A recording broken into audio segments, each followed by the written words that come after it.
Hey guys, so this is another first impressions video. This time is for Jokul, and I gotta say he does look a lot like Kratos. Some people have been mentioning this, not the original Kratos, but the new Kratos with the beard and things like that. He does definitely give the vibe of the peaceful, silent, strong warrior type and mellow and things like that.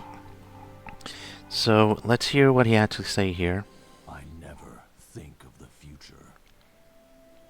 My strength comes not only from my training, but also from my faith.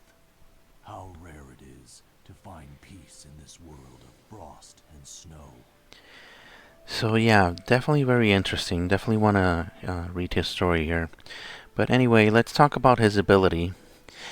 So the main thing you have to take into account about this hero is that he reduces the target shield by 200% of the caster's attack. So yeah, if you missed it, look at this attack stat. This is without runes, weapons, anything. So this is he is designed to actually have a lot of attack.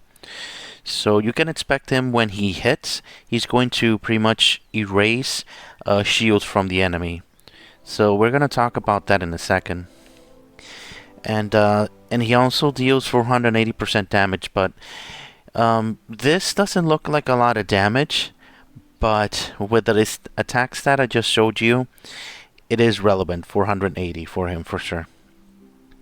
And then after that, he casts Wrath of God, dealing a total of 320% extra damage shared by all enemies.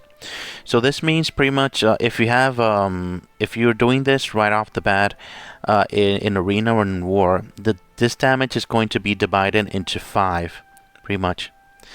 So that's something that you have to take into account, because if it's only one target, then for example, that's not to use them in bosses like Valor Boss, Intruder Boss, Campaign Boss, now Cosmic Corridor.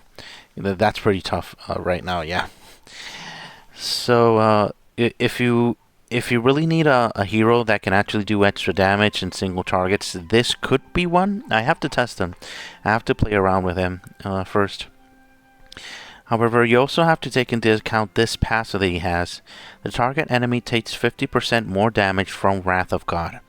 So whoever you target for the 480, the first one, to remove the shield and do the damage, they're going to receive 50% more damage from the 320 divided and all that. So yeah, it's a lot of math, but that's going to be helpful to actually take down the enemy you actually want to take down. But that's where his awakenings come in.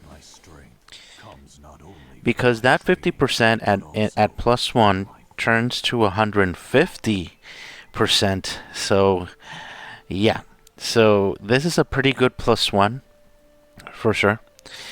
This is going to help you punch in the extra damage, and versus bosses, that's going to do extra damage for sure. That's going to be really good. So the second awakening is 6%, and increased critical chance by 10%. So whenever you see a hero that has a crit chance added, it means that they expect them to do a lot of damage. So that's something you have to take into account. And his +3 is he decreases the mana. So he's an average hero. If he was a slow hero, this wasn't going to be really relevant, because 20% is not a lot. 20 points is not a lot. However, with being average, 20 can be relevant for him. You may see him like going off over and over again in a blue team that creates stones, pretty much the anti team. And the fourth one is the same as the second. And the fifth one is the big one. So it's the same one as this one, but instead of 150, you get 400%.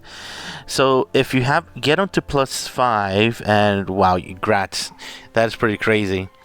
That pretty much means that the target you're hitting with the skill gets as much damage as if it were only one target. So that's pretty amazing.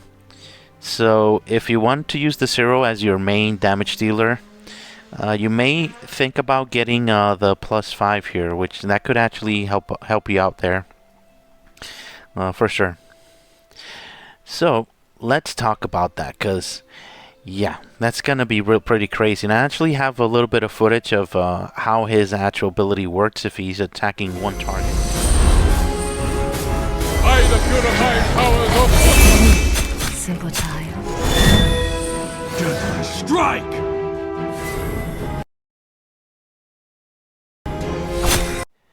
So yeah, as you can see at that footage, he's actually +2 in that footage.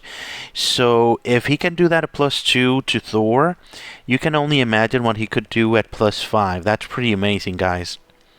And forcing Thor to actually get the counter running for his 3 turns of immortality, that is super important. You have to do that as soon as possible to eliminate Thor, because those shields coming up, it's always a problem there, for sure. So on defense, I don't recommend Jokul on defense because they sacrifice his defense stat to be able to raise his attack stat.